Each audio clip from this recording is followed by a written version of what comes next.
First, you make a box in your size. And both Illustrator artboard upside. Then press Enter, and Rastra select Horizontal Science plus Distance Size, and both vertical 0, then press Copy.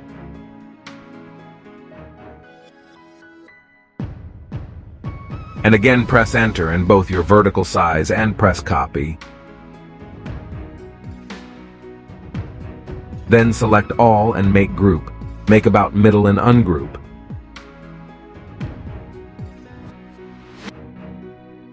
Select File, then select Scripts, Other Script, and select your MakeCropMarksAI.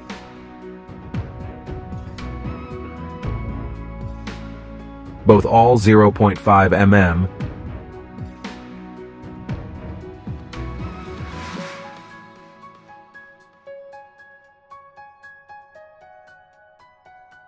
and click Default. Then OK. You can use Shortcut.